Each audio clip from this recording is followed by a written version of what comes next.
Hello friends. मैं मोहित आपका मेरे चैनल पे बहुत बहुत स्वागत करता हूँ। आज के इस वीडियो में हम लोग सीक्वल विंडो फंक्शंस के एक नए कॉन्सेप्ट को सीखेंगे with the help of real time interview question. और मैंने अपने पिछले कुछ वीडियोस में इस टॉपिक से रिलेटेड मल्टीपल कॉन्सेप्ट को डिस्कस किया है with the help of real time interview question. तो अगर आपने वो वीडियो नहीं देखा है then I would strongly recommend to watch those videos as well to have a better idea in this topic. मैं लिंक डिस्क्रिप्शन में दे दूँ। तो चलिए आज के वीडियो को शुरू करें। तो आज के वीडियो में हम लोग पहले देखेंगे कि इंटरव्यूअर आपसे इस टॉपिक से रिलेटेड क्या क्वेश्चन पूछ सकता है, उस क्वेश्चन को इस टॉपिक से आप कैसे मैप करोगे, एक थिंकिंग ओवरव्यू क्या होना चाहिए सॉल्यूशन के लिए, और उसको हम लोग सीक्वल क्वेरी में कैसे इंप्लीमेंट करेंगे। ओके, तो ये आपका इनपुट डेटा रहा जिसमें 5 फील्ड है: customer ID, item name, quantity and price. Interviewer आपसे ये क्वेश्चन पूछेगा: find the running sum of order price for every customer. So this seems to be a small question, but यहाँ पे ये जो वर्ड है ना, running sum, this is the most important part. तो अगर एक बार आपको ये आइडिया लग जाए तो ये क्वेश्चन आपके लिए बहुत आसान हो जाएगा। तो चलिए एक बार रनिंग सम समझते हैं कि रनिंग सम होता क्या है। तो जस्ट टू एक्सप्लेन दिस, मैं यहाँ पे एक कॉलम ले रहा हूँ जिसका नाम है प्राइस। इसके अंदर जो वैल्यू है वो ऑलरेडी सॉर्टेड है। तो अगर आप देखोगे इंक्रीजिंग ऑर्डर में, और मैं एक दूसरा कॉलम क्रिएट कर रहा हूँ रनिंग प्राइस। ओके, तो फर्स्ट रो पे अगर आप देखोगे तो फर्स्ट रो में प्राइस और रनिंग प्राइस दोनों सेम होगा। लेकिन जब आप सेकंड रो पे आओगे ना, तो ये 10 और 12 ऐड होके 22 बन जाएगा। फिर आप जब थर्ड रो पे आ रहे हो, ये 22 और ये 14 ऐड होके 36 बन जाएगा। फिर आप जब नेक्स्ट रो पे आ रहे हो तो इस नेक्स्ट रो का जो प्राइस है और ये 36 ऐड होके ये 55 हो जाएगा। इस एग्जाम्पल से क्या सीख रहे हैं हम लोग कि जैसे जैसे हम रो में प्रोग्रेस कर रहे हैं आगे, जैसे जैसे हम लोग स्टेप आगे बढ़ रहे हैं, पैरेलली प्राइस को सम करते जा रहे हैं, ऐड करते जा रहे हैं, है ना। तो इसी प्रोसेस को हम लोग बोलते हैं रनिंग सम। ओके, तो ये बहुत ब्रीफ आइडिया था। चलते हैं हम लोग सेम चीज को इम्प्लीमेंट करते हैं हमारे ओरिजिनल क्वेश्चन में। ये अगर हमारा इनपुट है तो ये हमारा रिक्वायर्ड आउटपुट है, जिसमें आप देख रहे हो यहाँ पे 2 कॉलम एक्स्ट्रा, एक टोटल प्राइस, एक रनिंग प्राइस। तो इंटरव्यूअर के क्वेश्चन के अकॉर्डिंग हमारा रनिंग प्राइस जो है वो रिक्वायर्ड फील्ड है। ये टोटल प्राइस जो है वो यहाँ पे अगर आप देखोगे तो ये बेसिकली क्वांटिटी इनटू प्राइस, ये दोनों को मल्टीप्लाई करने से ये आ रहा है टोटल प्राइस। और हमारा इंटरव्यूअर के क्वेश्चन के अकॉर्डिंग हमारा रिक्वायर्ड फील्ड है रनिंग प्राइस। तो यहाँ पे अगर आप आउटपुट देख रहे होगे तो यहाँ पे बेसिकली ईच कस्टमर, तो यहाँ पे टोटल 2 कस्टमर है, एक कस्टमर नंबर 1, एक कस्टमर आईडी नंबर 2। तो ये कस्टमर आईडी 1 के लिए हमें रनिंग प्राइस निकालना है, मीन्स एक विंडो क्रिएट करना है पहले। तो ये हम लोग कैसे करते हैं, विंडो फंक्शन का यूज करेंगे अपने सिक्वल क्वेरी में। तो एक आइडिया तो वो मिला कि हम लोग को विंडो क्रिएट करना है, क्योंकि हमें क्वेश्चन में क्या बोल रहा है, क्वेश्चन में हमें इंटरव्यूअर ये बोला कि हमें फॉर एवरी कस्टमर ये running price, running order price calculate करना है। ओके, तो हमारा 2 विंडो हो गया, एक हो गया ये 1, दूसरा हो गया ये 2। ओके, तो कस्टमर 1 के लिए अगर देखा जाए तो रनिंग प्राइस से अभी हम लोग क्या सीखे थे कि हम लोग फॉर एग्जाम्पल हम लोग आइटम आईडी के ऑर्डर से हम लोग प्राइस को ऐड करने वाले हैं। फॉर एग्जाम्पल रनिंग प्राइस हम लोग को उस ऑर्डर में चाहिए। तो कस्टमर 1 के लिए, ओके, कस्टमर 1 के लिए अगर हम आइटम आईडी 1 2 3 4 इस ऑर्डर में अगर हम लोग रनिंग प्राइस कैलकुलेट करें तो क्या होगा, पहला तो total price is equal to running price, पहला रो तो सेम हो जाएगा। फिर दूसरा रो के केस में क्या होगा, जब ये 105 20 के साथ ऐड होगा तो ये हो जाएगा 125। सिमिलरली 125 जब मेरा 92 के साथ ऐड होगा तो ये add 217। Final fourth row create होगा। और अगर आप ध्यान से देखोगे तो ये 247 is nothing but, if we add all these values it will result into 247 only। Okay, तो हमारा रिक्वायरमेंट यही है। ये कस्टमर आईडी के लिए 1 के लिए जैसे हम लोग डिस्कस किया, सिमिलरली हम लोगों को कस्टमर आईडी 2 के लिए भी करना है। दैट मीन्स हमें जो भी कैलकुलेशन करना है इंडिविजुअल विंडो में करना है, इन शॉर्ट अगर बोला जाए तो। ठीक है, तो हमारा टोटल रिक्वायरमेंट ये है। अब चलिए इस चीज को हम लोग इम्प्लीमेंट करते हैं सिक्वल क्वेरी में। ओके, तो हम लोग पहले टेबल क्रिएट कर लेते हैं। क्रिएट टेबल कस्टमर ऑर्डर करके टेबल है। ओके, यहाँ पे हम लोग देते हैं customer ID integer, item name varchar 100, यहाँ एक कॉमा मिस हो गया था। Okay, quantity integer, price integer. तो हमारे पास इनपुट डेटा में ये 5 कॉलम था। इस टेबल को क्रिएट करते हैं, और अगर हमारे पास ऑलरेडी टेबल हुआ तो इसको पहले हम ड्रॉप कर लेते हैं। ये हुआ मेरा टेबल में, इसको रन करते हैं। तो चलिए, हमारा टेबल क्रिएट हो गया है। अब इसमें हम लोग डेटा आंसर, तो मैं सेम डेटा यूज करूंगा जो अभी हमने एग्जांपल में से देखा था। ओके, अब इसको हम लोग करते हैं इंसर्ट। तो ये हमारा हो गया है टेबल क्रिएट और डेटा इंसर्ट। तो एक बार हम लोग सेलेक्ट करके देख लेते हैं। Okay, data sense find. अब इसमें हम लोग को क्या करना है, सबसे पहले टोटल प्राइस क्रिएट करना है। तो टोटल प्राइस कैसे कैलकुलेट करेंगे, हम लोग को यूज करना पड़ेगा क्वांटिटी इंटू क्या है कॉलम का नाम, प्राइस। ये जो होगा वो मेरा आ जाएगा टोटल प्राइस। ओके, देखते हैं क्या आता है। ओके, ये हमारा टोटल प्राइस आ गया। इस टोटल प्राइस पे हम लोग को बेसिकली रनिंग सम निकालना होगा। ओके, तो पहले हम लोग क्या करते हैं, विथ CTES हम लोग इस CT एक्सप्रेशन क्रिएट करते हैं, उसको हम लोग सेलेक्ट करते हैं, देखते हैं क्या आता है। गुड, आ गया ये। अब यहाँ पे हम लोग को रनिंग सम निकालना है, तो हम लोग सम यूज करते हैं।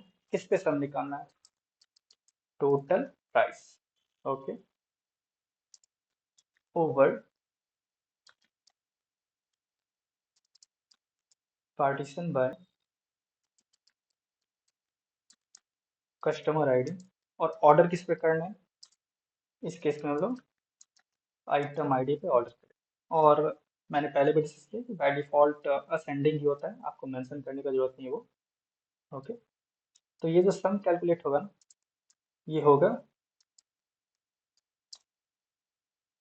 इसको इस फील्ड को हम लोग नाम देते हैं रनिंग प्राइस। ओके, इसको हम लोग एक बार रन करके देखते हैं। तो अगर आप ध्यान से देखोगे, पहले इस पार्टीशन को ऑब्जर्व करो। हम लोग पार्टीशन किस पे किए हुए हैं, पार्टीशन बाय कस्टमर आईडी। तो जस्ट इमेजिन करो कि ये एक विंडो क्रिएट किया है कस्टमर आईडी 1 के लिए, एक पार्टीशन क्रिएट किया। इस पार्टीशन पे अगर आप ऑब्जर्व करोगे, तो यहाँ पे देखो 105 पहला रो है, इसलिए 105 हो गया। उसके बाद सिंस हम लोग रनिंग सम निकालना चाह रहे हैं, रनिंग सम हम लोग यहाँ पे कैसे डिफाइन करते हैं इस क्वेरी से, यहाँ पे जो ऑर्डर बाय जो दिया हुआ ना आइटम आईडी, इसके बेसिस पे मीन्स वो पहले रो पे जा रहा है, वो सम हम लोग कर रहे हैं, सम ऑफ टोटल प्राइस। ओके, तो सम तो इस कॉलम पे कर रहे हैं, दैट इज गुड। अब हम लोग यहाँ पे क्या कर रहे हैं, पार्टीशन क्रिएट कर रहे हैं। ओवर सम किस पे करना है हम लोग को, इस विंडो में जिसमें पार्टीशन है कस्टमर आईडी, मीन्स हम लोग को सम इस हर कस्टमर आईडी के लिए करना है, इस विंडो के अंदर करना है। और एक क्या कंडीशन है, order by item ID, that means हम लोग को आइटम आईडी के असेंडिंग ऑर्डर में इसको सम करते जाना है। ओके, मीन्स पहला रो में हम लोग को आइटम आईडी 1 के लिए जो वैल्यू आएगा वो 105, फिर आइटम आईडी 2 यहाँ पे एक्चुअली ऑलरेडी वो इंक्रीजिंग ऑर्डर में है, तो रो नंबर 1 मीन्स पहला row, item ID 1, row item ID 2 means row number 2। Okay, तो यहाँ पे अगर आप देखोगे तो टोटल प्राइस 105 रनिंग प्राइस के बराबर है। फिर ये सेकंड रो पे जाएगा, 105 के साथ ऐड करेगा, 125 आएगा आउटपुट। फिर ये 125 92 के साथ आ जाएगा, 270 आएगा। फिर ये 270 30 के साथ ऐड होगा, ऐसे आएगा। बस यहाँ पे विंडो खत्म, मीन्स कस्टमर आईडी 1 का ये लास्ट इनपुट है, तो इसके नीचे और कुछ नहीं जाएगा। अब यहाँ से एक सेकंड विंडो स्टार्ट करेगा, क्योंकि हम लोगों ने पार्टीशन बाय लगाया हुआ है। और इस सेकंड विंडो में सेम प्रोसेस जो विंडो कस्टमर आईडी 1 के लिए हुआ था, वो सेम चीज़ यहाँ पे भी होगा। पहले रो में 80, फिर 80 प्लस 40 हो जाएगा आपका 120, सिमिलरली 120 प्लस 220 हो जाएगा आपका ये 340। तो इस तरीके से। और अगर आप लास्ट वैल्यू देखोगे तो ये कुछ नहीं है, टोटल प्राइस का इस विंडो के अंदर सारे प्राइसेस का सम है, ये लास्ट वैल्यू। ओके। तो यहाँ पे अगर आप देख रहे हो तो without any condition, without any like setting any, changing any boundary, यहाँ पे डिफॉल्ट क्या होता है, जब भी आपका रनिंग सम कैलकुलेट करता है तो वो होता है between current row and unbounded preceding. Unbounded preceding मतलब पहले का जितना है ना, विदाउट एनी बाउंडेशन, ये पहले का जितना वैल्यू सबको कंसिडर करता है। ओके। तो यहाँ पे वही हो रहा है क्योंकि हमने कुछ स्पेसिफाई नहीं किया।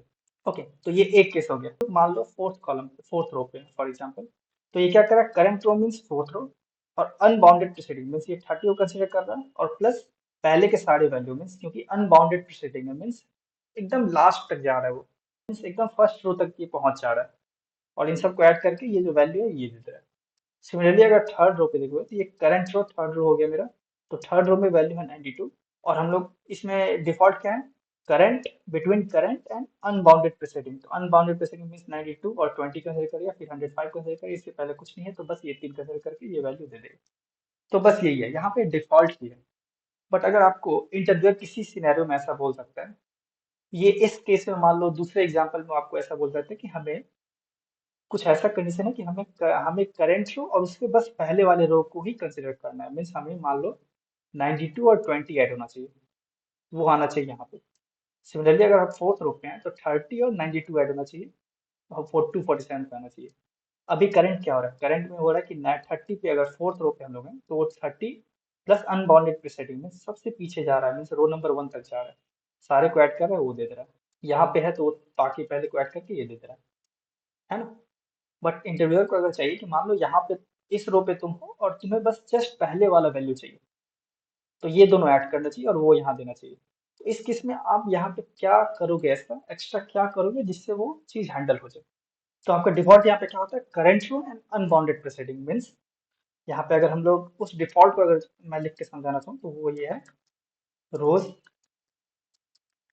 Unbounded preceding. तो ये अगर हम लोग यूज नहीं भी करते फिर भी आउटपुट यही देगा। ओके, एक बार इसको देख हम लोग देखते हैं, सेम रिजल्ट आना चाहिए। ओके, ये सेम रिजल्ट है। तो अगर मान लो हम लोग को एक पीछे जाना हो, हम लोग को अनबाउंडेड नहीं करना, मीन्स हम लोग को किसमें हम लोग क्या करेंगे, रोज वन प्रेसेडिंग, इसको देखते हैं। यहाँ पे देखो ध्यान से क्या हो, रोज अनबाउंडेड की जगह मैंने किया रो वन प्रेसेडिंग। ओके, इससे उसने क्या किया, पहले तो विंडो तो हर दोनों इस केस में भी क्रिएट करे क्योंकि मैंने पार्टीशन लगाया हुआ है, ठीक है। तो एक विंडो के अंदर देखते हैं, फॉर एग्जांपल कस्टमर आईडी 1 के लिए देखते हैं, ये 105 का वैल्यू यहाँ पे 105 रहेगा क्योंकि फर्स्ट रो है। फिर सेकंड रो में क्या करेगा, इसके according order by item ID row one preceding, means एक रो पीछे जाके देखो, तो सेकंड रो में टोटल प्राइस का वैल्यू 20 है, एक रो पीछे जाकर इसको 105 मिलेगा, दोनों को ऐड कर देगा क्योंकि हम लोग को सम करना है, ये फाइनली ये सम लाना है ना, कि 20 प्लस 105 इसको लाएगा और ये कर देगा। फिर जब थर्ड रो पे आएगा तो देखिएगा टोटल प्राइस 92 है, और रो वन प्रीसीडिंग है हमारा, रो अनबाउंडेड प्रीसीडिंग नहीं है, तो रो वन प्रीसीडिंग में सिर्फ एक पीछे जाएगा और इसको कैलकुलेट करके यहाँ लाएगा। सिमिलरली ये फोर्थ रो पे आएगा और सिर्फ एक पीछे जाएगा, मीन्स थर्ड रो के वैल्यू को ला के ऐड करके यहाँ पे दे देगा। तो यही है हमारा बाउंड्री सेट करने का मेथड। तो हमारे पास डिफरेंट सिनेरियो हो सकता है, यूज केस हो सकते हैं जिसमें हमें अनबाउंडेड पीछे ना जाना हो, सिर्फ एक पर्टिकुलर वैल्यू तक, लाइक हो सकता है कि हमारा 2 मंथ 3 मंथ पीछे का हमको हो सकता है एवरेज चाहिए होगा, 2 मंथ 3 मंथ पीछे सेल्स क्वांटिटी का हमें सम चाहिए होगा, तो उस केस में हम लोग को 2 मंथ पीछे जाना होगा, ना कि सारा वैल्यू पीछे जाना होगा, है ना। तो उस केस में हम लोग यहाँ पे ही वैल्यू देके उसको कंट्रोल करते हैं। तो ये तो हो गया, अगर हमें प्रीसेट करना हुआ करंट वैल्यू और उसके पीछे वाले रो को कंसिडर करना हुआ। ओके। अब मान लो कि हमारे पास ऐसा सिनेरियो जिसमें हमें current row, that means for example row number 3, row number 2 और उसके आगे वाले रो के वैल्यू को हमें कंसिडर करना होगा, फिर हमें वो वैल्यू लाना है। उस केस में हम लोग क्या करेंगे, जैसे प्रीसेडिंग होता है वैसे ही फॉलोइंग एक कीवर्ड होता है यूज करते हैं, मीन्स करंट रो और उसके आगे वाले रो को प्रोसेस करना हुआ तो फॉलोइंग यूज करेंगे, करंट रो और पीछे वाले रो में प्रोसेस करना हुआ तो प्रेसिडेंट यूज करेंगे। एक सेम सिनेरियो हम लोग देखते हैं कि रो वन मीन्स अगर एक रो हम लोग को आगे करके सम निकालना हो तो हम लोग इसमें किस तरीके से कीवर्ड यूज करेंगे। ओके, तो इसको हटाते हैं। अब आगे के लिए हम लोग क्या करते हैं, रो बिटवीन